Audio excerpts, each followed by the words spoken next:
Hello, everyone, and welcome back to the Nrgy Speaks Live podcast. I'm Coach Nrgy, the Self Mastery Coach, keynote speaker, court registered mediator, and author. On this channel, we discuss everything involving personal development and self-improvement for those who want to achieve self-mastery. We'll provide daily tips or tips that you can actually take action on today. So make sure that you pay attention, make sure that you tune in and stay focused to all of the information that we're covering. This week's guest is Deanna. She will be covering everything money, everything finances, and we're going to go deeper into some topics, and specifically, we're talking about honoring family commitments. I'm looking forward to that one.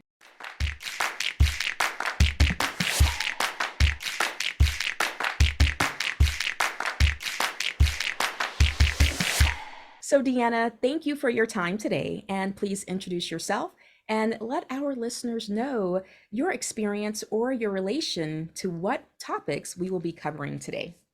Yeah, thank you, Nrgy, for that great introduction and for having me on your show. I'm excited to get to share what I do with your audience. So let me start off with really what got my business started.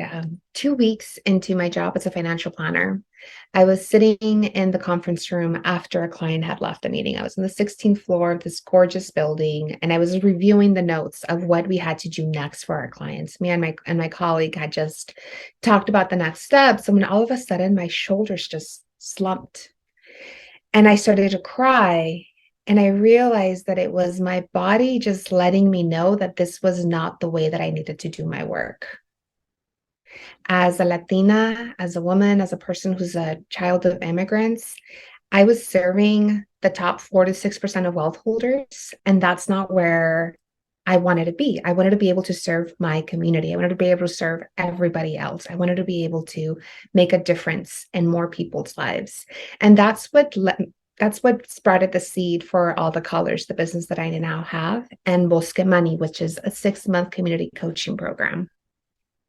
So let me tell you, well, the vision of All the Colors is to transform the state of money management for women of color entrepreneurs worldwide. My mission is to help women create systems that are stable and supportive, money systems that are stable and supportive for themselves, their loved ones, and their community. It's to get money to just be a thing that's easy to do, that you're not losing sleep over, that you have confidence in what you're doing, that you know who to go to ask questions, right? So just freedom from the money worries, always wondering, am I doing the right thing? And let me tell you about a client of mine. So let's call her Cynthia. Cynthia is a 36-year-old Black woman from Los Angeles who's an EFT therapist. And Cynthia realized that her high income months were also her high expense months. So she was not building any stability. And she'd gone to the courses, she'd gone to the places to learn what she was supposed to do. And she knew what to do intellectually.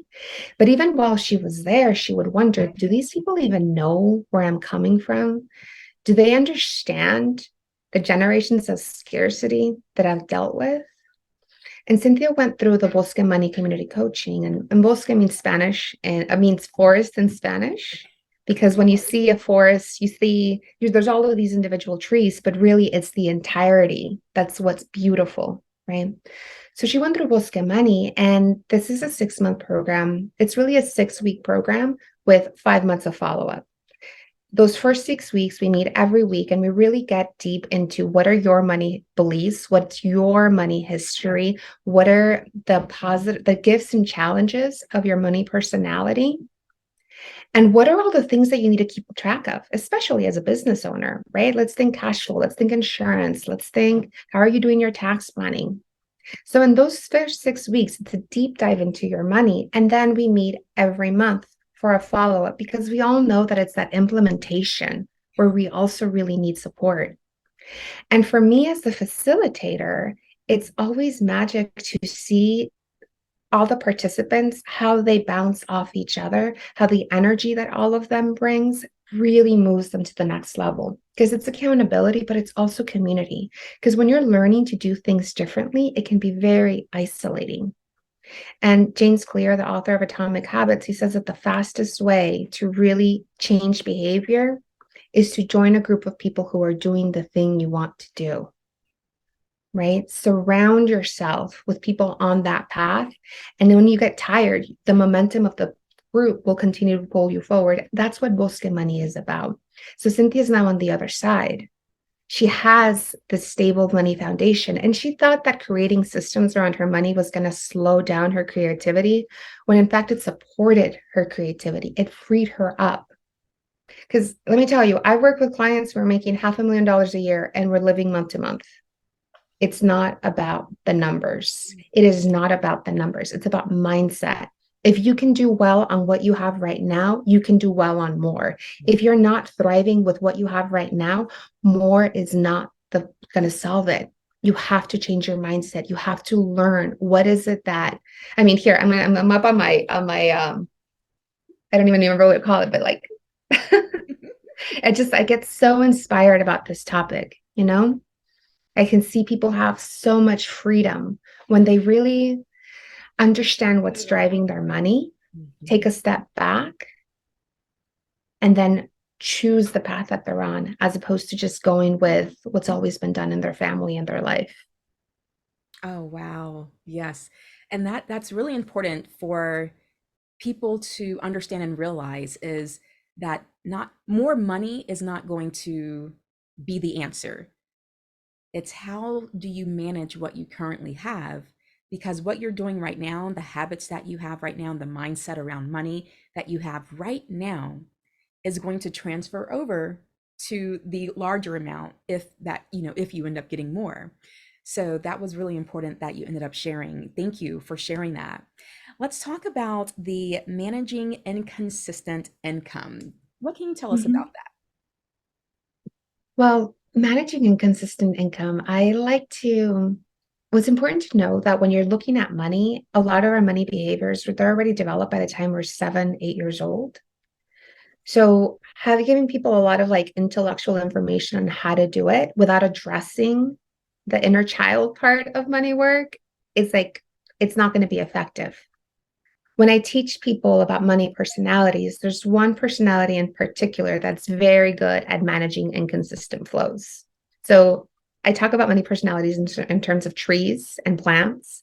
And the saguaro, which is a cactus, they're very good at managing inconsistent flows, right? Because in the desert, when it rains, it droughts. And when it rains, it floods. And when it doesn't rain, there's like, you don't never know when that drought's going to end. And I ask people to think about what's the bare minimum for themselves? So that's the first step. What is the bare minimum that you need in order to survive? So you need to have a personal budget. You need to have a personal budget. You need to have a business budget. What are the structural expenses? I'm talking housing, groceries, insurance. Understand what that number is, and then understand what it is for your business. Any Zoom hosting, any help that you have from employees, what is the bare minimum that you need? Know what that number is so that you're less worried about making that each month. Yeah. Then figure out what are the seasons in your business. Let's say you're a tax accountant, right? Business is really, really heavy right now, March, April. I know that this is going to be released in April, but this is the time where things are really busy, when their income might be really high too. If you're a teacher during the summer, your income's going to drop, right? How do you manage that? So keep in mind, you know your business, you know your cash flow, even if you think that you don't. So know what are the times, the seasons in your income. And now going back to your budget, like your personal budget and your business budget, one of the biggest things that you need to do is learn how to have reserves.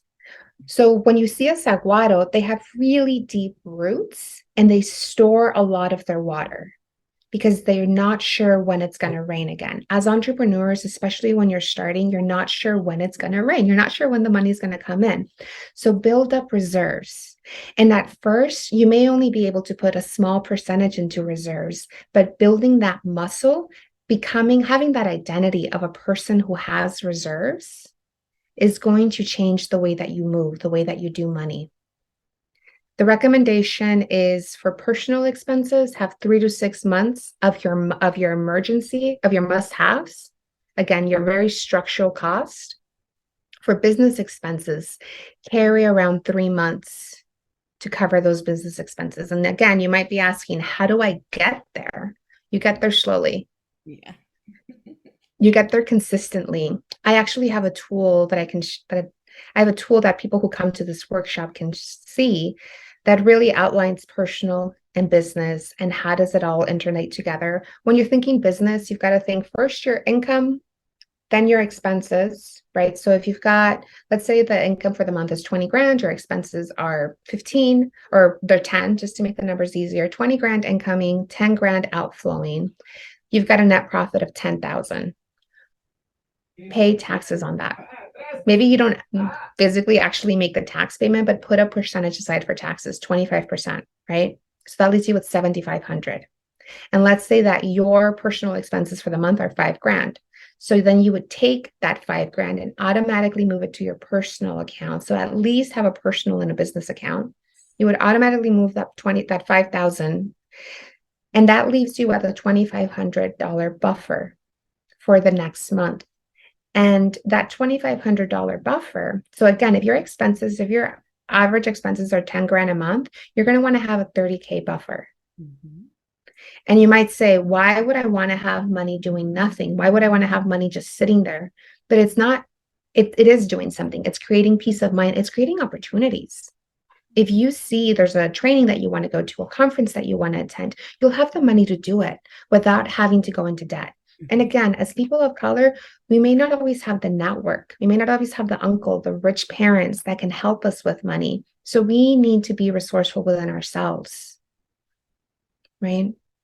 Think back to the saguaro. So the saguaro has these deep roots, this deep reserve of water.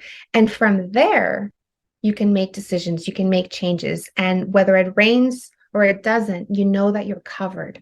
And that peace of mind, again, will make you so much more creative. People can spend so much of their energy worrying about money. And yet, when you have a system that's stable, and the thing is, it's so unsexy, it's so boring. I tell people I'm a certified financial planner. Yes, it's important to invest, but don't invest if you're going to need the money in the next 3 years.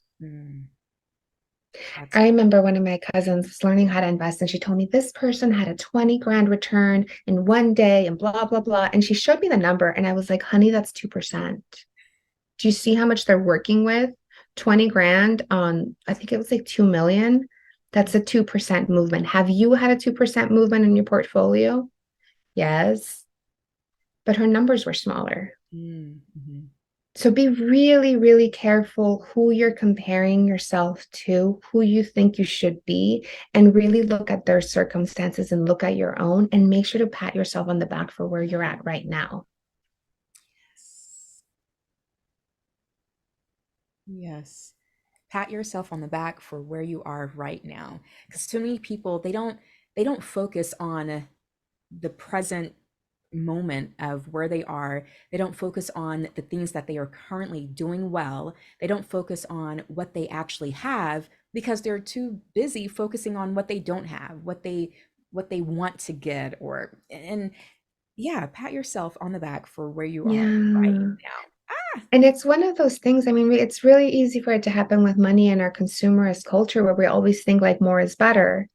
But I don't know if you've ever had like a third slice of cake where you're like, you know what, more was actually not better. Right. I'm crashing from all the sugar.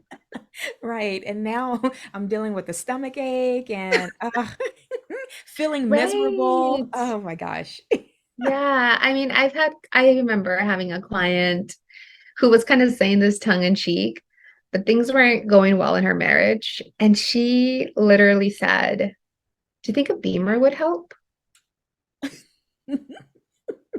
And we laughed because she said that was an earlier thing that they had tried. They had tried getting a nicer house. They had tried taking a nicer vacation. And those external things were actually not solving the issues with her marriage. You know? So yes, Go and enjoy yourself. Go and have the thing that makes you feel good. Go and have the thing that you can flaunt, but make sure that you're not asking money to do something money cannot do. Hello. That's right. Yes. It's got limits. It's got limits. Yes. Thank you for saying that. Yes. Oh my Yeah. gosh. That's good. So tell us about honoring family commitments. This is interesting. Right. So as a child of immigrants, I do send money back home, and I have clients that send money back home. I have clients that support nieces and nephews. And it's a beautiful, beautiful part of our culture, of my culture. And how do I do that in a way that doesn't leave me feeling resentful, that doesn't actually hold me back, where actually neither of us is growing, in a way that doesn't make them dependent on me, Yes. right? Because that's also really important. We want people to see that they can make changes in their life, not just sit and wait for someone else to solve their problems. Mhm. It's going to start with us first. I'm going to go back to that budget, back to that spending plan. The way that I teach people to do it, I have them divided into 3 sections. The first one is the must-haves, the structural expenses that I was talking about. The second one is for the future. And the third one is for the present. So for the future can include investing for retirement and could include saving for that vacation. I also include charity on there. And I include my family commitments on there because it's for the future that I want to see. And I make sure, and I tell my clients, when you give to honor your family commitments, make sure you're giving from a place of fullness where you know that you're going to be okay, where you're not denying yourself your own things, because you bringing that energy of like resentment into family relationships, it makes Christmas really difficult. It makes every barbecue really difficult. And that's not why you're doing it, right? You're helping because you want to help. But if you're helping because you feel like you should, if you feel like it's expected of you, slow that down, Mhm. right? A lot of the times when we're doing things that are expected of us, it's very energy depleting. And even if you don't mean to, those resentments are going to come up. So one of the things that I remember clients doing was one of my clients only gave to her family if it was for education, because that made it easy for her to just give without holding on to it. Whatever it was, if they were learning how to take a cooking class, she was like, as long as you're learning something, I feel good supporting you. So figure out what it is for you. Maybe for you, you want to help out family. Like maybe you have a cousin who's a single mom and you want her to get a massage because you want her to do self-care. Buy her the gift card for the massage, Right. right? So be really clear. What is it that you're trying to do? And then do that and give with an open palm, not expecting something from them. If you're lending money, do it with a contract. Yeah. If you're lending money, Yes. then actually go through the process of lending. Go through the process of what's the interest rate going to be. There Yeah. is actually a federally published interest rate table. Because remember, I started off my career working with high net worth families where the parents were lending their children money to get a mortgage. Hmm. Right? Instead of the kids going to a bank, they were going to their parents. And that had to be formalized because in some ways it's a gift. You're getting a lower interest rate. So these families had to have a conversation because that's the legal way of doing it. It's not that you're being hard. It's not that you're being like, there's something. No, if someone asks you for a loan, then make it a loan. That's right. If they're not asking you for a loan, then decide how much you can give. Right.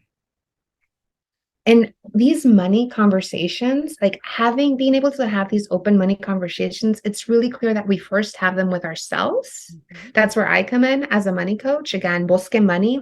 What was beautiful about this community coaching is that you're having open money conversations with people who are not your relatives, people who you are not dating, people who are not your colleagues. And you get to practice that muscle of saying what's coming up for you and asking for what you want, and then hearing other people's perspectives. We're not taught how to do money, just like we're not taught how to do relationships in a lot of ways. So learning how to do those things will make it easier for you to actually make sure you're on the path that you want to be on. If you can honor those family commitments, but make sure you're honoring them and that they're not dragging you down or that you're not dragging other people around with you. Absolutely. And as you were speaking, the first thing that came to mind for me is making sure that you're creating a win-win situation where it's not, Mm. off-sided or one-sided. Make sure if you're giving and assisting or helping other people, that it's also a win for you to where you're not putting yourself in some sort of financial trouble or a space of feeling guilt or a space of Mhm. maybe even feeling regret or resentment, like you said earlier. So, because sometimes I believe people feel that they're obligated to give and that they have to do this or that they have to do that. And they may not be giving with the right Mhm. intentions or with the right heart posture. Definitely, definitely. And there's a way you can, again, when I was talking about your budget, your spending plan, I mentioned that charitable giving and family and honoring family commitments for me is in the future because it's the future that I want to see. Mhm. So that's a percentage of where my income goes. There's a percentage that's my structural cost. There's a percentage that's for me living today. And in that future, there also has to be my own personal future, right? Like everything on this spending plan. So when you create the spending plan, it's really important to have your values be really clear. If family is one of your values, then you have a slide on it that can be family. I had a client, what she did, her parents would occasionally ask her for loans. Sometimes it was gifts, sometimes it was loans, but it was not all the time. But when it happened, it was big. Mm, Right. So what she did is she had a line item on her budget that every month she would put money into an account that was for her family yes. because that was important to her. She wanted to do that. She felt proud of how far she'd gotten in her career and wanted to be able to give back without feeling stressed about it. And whenever it was usually her mom, whenever her mom said, like, this thing needs to be repaired or this person is having an illness, she would tell her mom, this is how much I have been putting aside for us. Mm, And it was true. yeah. That's what the money was there for. And my client felt good giving it. And the mom knew, the mom respected. And it was just like, it brings tears to my eyes. How beautiful. And that was the client who came up with the solution themselves, right? Yeah. Because she knew that if she told her mom, this is how much I have for us, her mom would respect that. Yep. And that takes the pressure off. That takes the pressure off. Mhm. So were you able to, or do you go deeper into the for the present of those three areas, the Oh, must-haves yeah, yeah, for the yeah. For the future? Okay. present, Yeah. so for the present, I recommend it be at least 15%. Okay. So let me give you the percentages too. So Okay. for the must-haves, you want that to be around at most 60%, 65%. If more of your income is going to those must-have categories, it means you need to make more money or you need to lower your expenses because Yes. it's not sustainable. You want 10% at least, 10 15% to be going for the future because sometimes the future is an auto repair Yeah. and that needs to happen immediately, right? So having that cash cushion, it really is to cushion the things that happen. Because I mean, emergencies happen all the time. They're just, we don't know what they are, but they're going to happen. And then for the present is the remaining, which is around, again, at least 15%. So I give guidelines on what the least amount is. And for the present, it's eating out.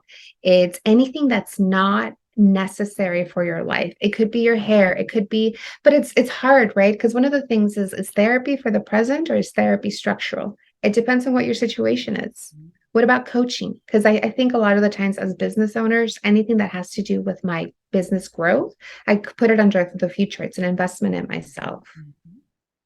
For the present, it's all of those subscriptions. If for you, you need to have a monthly massage, you need to have a monthly like pedicure, whatever it is, put that in there. Give yourself permission to spend because it's kind of like if you're on a diet and you say that you're only going to eat grapefruit, how long do you think you're going to be able to stay on that diet? Right. It's not going to last, right? So we need to build a plan that's sustainable, that's supportive. Yes. Awesome. Thank you for sharing those percentages because I didn't know if there were. It's, like maybe as a Mhm. guideline. So thank you for going into They're that. guidelines. I think, and the Yes. main one is that 60% on the must-haves. If Yes. your structural expenses are too high, it doesn't give you enough breathing room to Yeah. enjoy today or to prepare for the future. Right. Ah, so important. Awesome. So what is money in full bloom? Money in full bloom. It's this image that I share during Bosque Money, and it has three sections. The bottom section and that's actually this beautiful tree, of course, right? Everything that I do is nature related. So it's this gorgeous tree. You see the sun coming in and like these really thick, heavy roots, the really lush canopy of the tree. And the bottom of it, the roots, there are money values, there are family or money history, right? So that's the roots where we're coming from. In the middle of the section where you see all the branches, it's the past, present, and future of money. Because when it comes to money, like what is time, your past decisions, that alimony you've got to pay, those student loans you got to pay, they're affecting your present. Your present income, your present is affecting your future, right? Your future retirement goals, your future saving goals, and your future is affecting your present and it's affected by your past. So when it comes to money, like what is time? That's why I have it just in a line.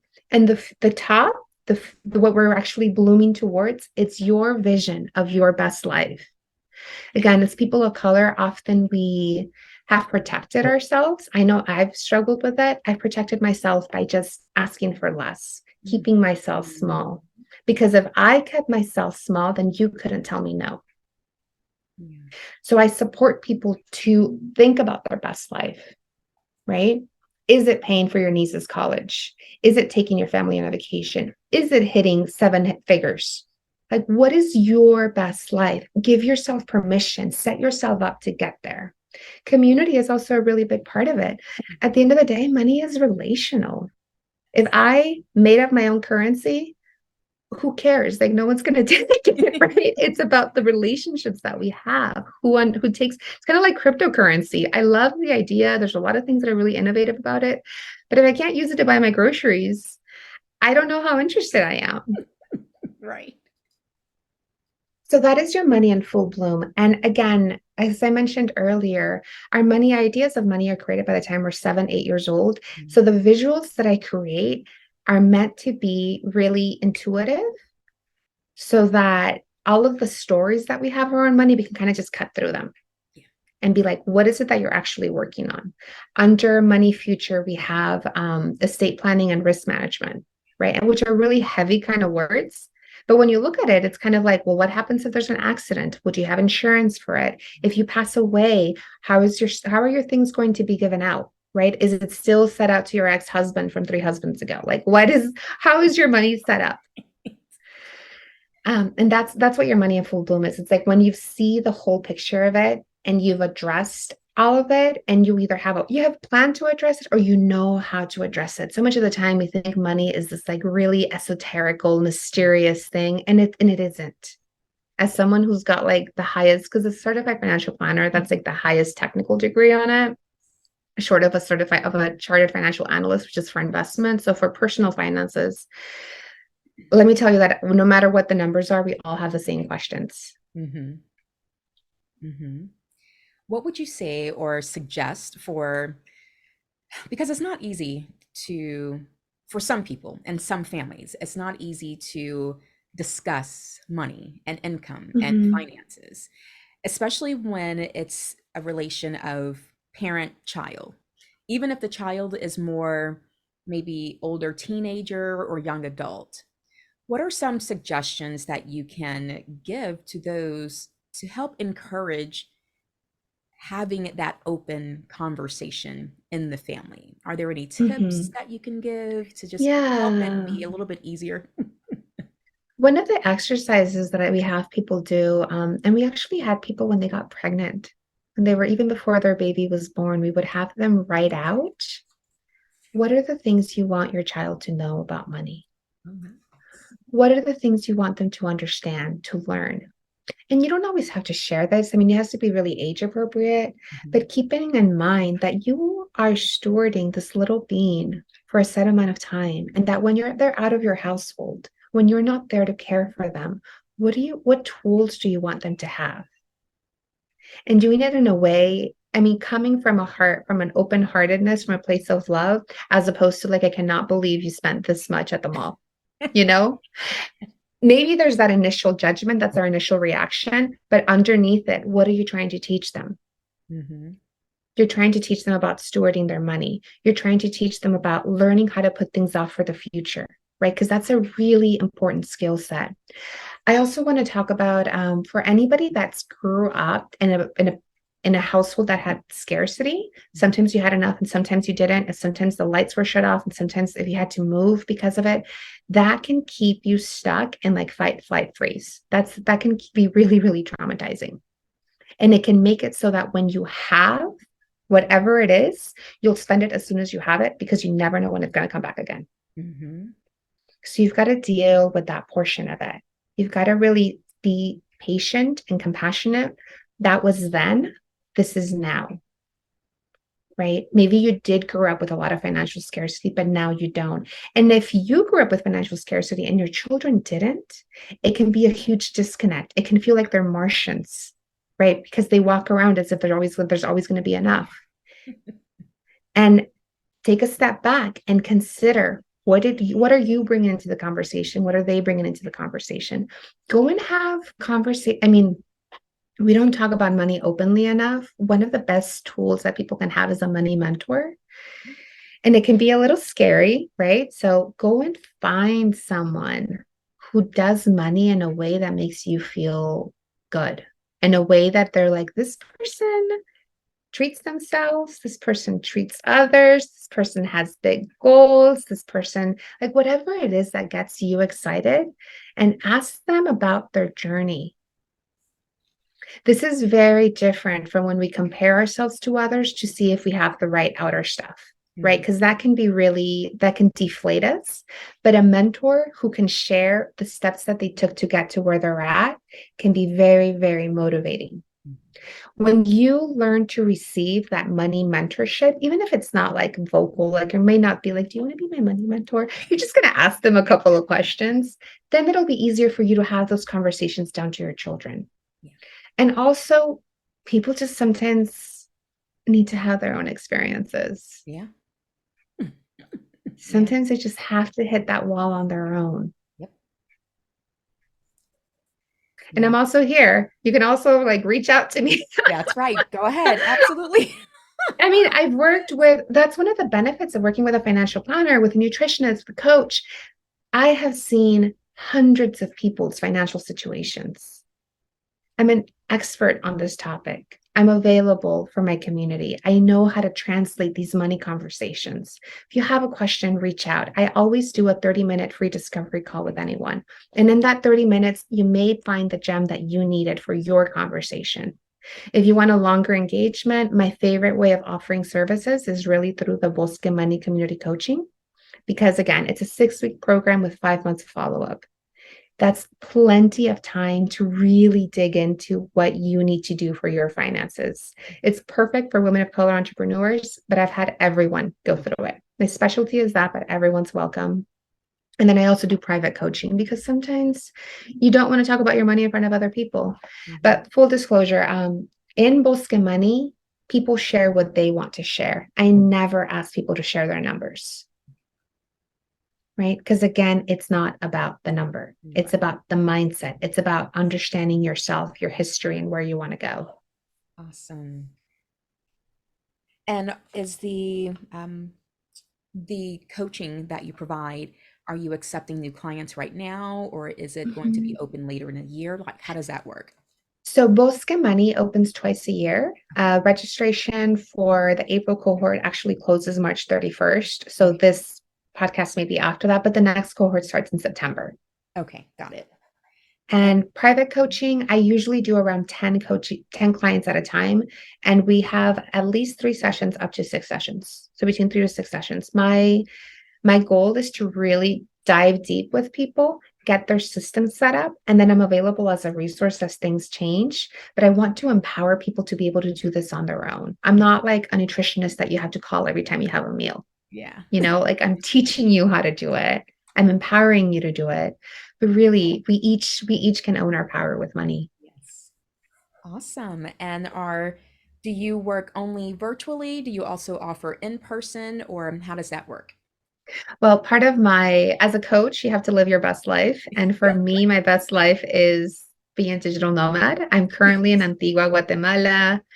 I'm doing 3 weeks in three different places in the US, and then I'll be down in Colombia. So if you happen to be in Latin America, in a country that I'm in, I'll be happy to see you. I actually have done in-person sessions when our geographies coincide, but for the most part, it's virtual. Again, because I'm living my best life traveling all over the world. Yes. Yes. I love it. That is awesome.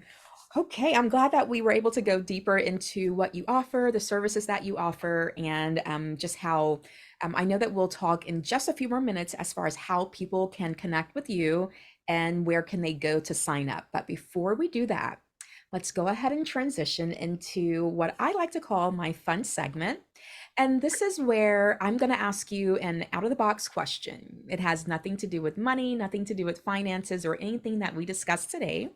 And it's just meant for you to have fun. And so, one of the questions that I want to ask you is, what is your biggest pet peeve? Like, what's that thing that just, it irks you? You cannot stand it. Oh my gosh. I think I think indecisiveness Okay. is hard. I can be very indecisive, so I know that. But when I'm trying to make plans with someone and they're like super wishy-washy, Yes. I'm just like, get back to me once you know. Right. Like I don't want to get on this ride. This is not the ride for me. And I really, really get annoyed when I'm in that spot because every once Yeah. in a while I cannot decide for the life of me. And I'm like, what happened? But it does kind of rile me up. I'm like, well, what do you want? Like, I can't, I'm not a mind reader. Right. Get on with it already. Let's go. For sure. Yeah.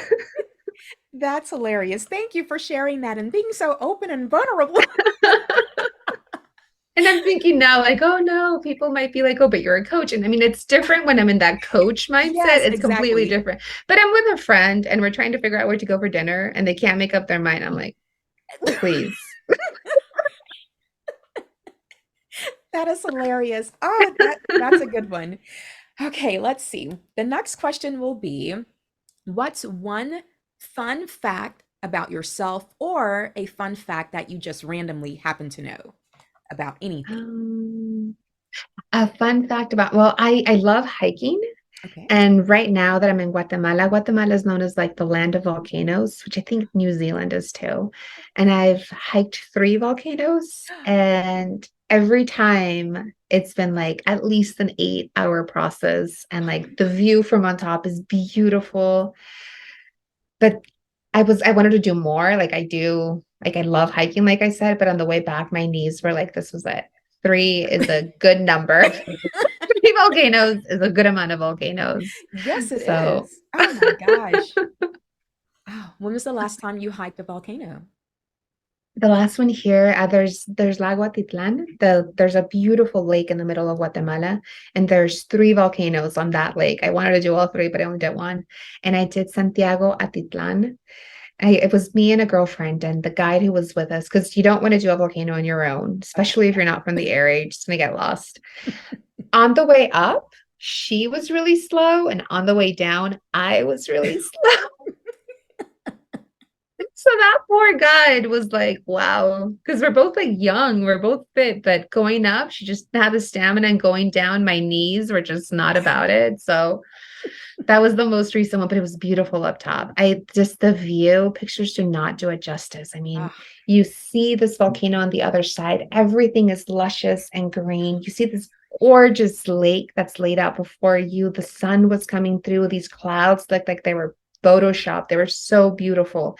It was really worth it. I really, really recommend it. I bet. Oh, now I don't know, I might have to go find somewhere to hike. The way In you nature's described it. magic. Yeah, Yeah. it is. It absolutely is. Okay, one more question. Okay. So, what's one word that either you would describe yourself as, or just what's your favorite word? Either or. I don't think this is going to be a surprise, but adventure. Okay. I think for about a decade, adventure has kind of been the word for me. And sometimes adventure is like diving into a really good book, and Yeah. sometimes it's hiking volcanoes. I think of being a business owner, I call it an adventure because it's not always going the right way, Mhm. but you're always learning something along the way. You always have to stay open and present. Yep. Absolutely. Adventure. I like it. I like it. Well, thank you for entertaining us with those three fun questions. So, at this point, we're going to just kind of wrap up everything that we talked about today. And this is where I would like to give you an opportunity to either share like one final golden nugget or just some sort of takeaway or a final word that you would like Mm, to kind of leave us with. So, take it away. yeah. One of the main things that I see people I work with learn, especially women, is that we know enough. Yes. Often as women, we think, I need to read that book, I need to do that thing, I need to take that course. But actually, intuitively, money management, inflow, outflow, you know a lot. You know enough. If you're talking to any financial professional and they even have a whiff of talking down to you, if they even say anything and they don't make a good job of explaining it to you, run away. Just Yep. like turn around and run the other way. There is financial planning, financial services has a bad reputation, but it's been earned. Yeah. I don't think it would take many of us long to think about things that happened in our families, things that happened into our peers, where somebody in a financial seat of knowledge took advantage or kind of misconstrued things. I'm not saying walk around with fear. I'm saying walk around aware that if someone's not clear, they're not the right person for you to work with. I can explain any financial concept, any financial topic in a way that a 7-year-old understands. Good. If they can't do that, it's on them, it's not on you. Oh, that's That would important. be the main thing that I want to walk away with. Yeah. Yeah. Thank you for sharing And that. then how to work with me, I mentioned, yeah. Yeah, yeah. No, no, perfect, because that And was the my next pleasure. segue. So please let us know how can we find you, connect with you, support you, whatever means that you have available, website, social media, and anything that you may be selling right now or Mhm. have to offer. This is the time for that. Yeah, thank you, Nrgy. So my website is all the colors, ALLTHECOLORS, allthecolors.net for network. I'm on Instagram, LinkedIn, Twitter. Those are the three main social medias that I use. And I offer workshops. So if you have an organization, if you have a group that you talk to, I can do workshops on honoring your family commitments, managing inconsistent income. I mean, the things that we talked about today, and also from under earning to flourishing. That's a really important one that we didn't get to into today.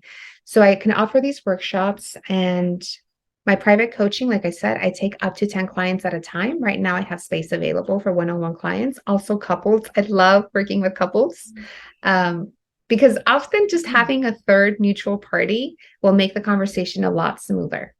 Mhm. And like I said earlier, Bosque Money Community Coaching that opens up twice a year, April and September.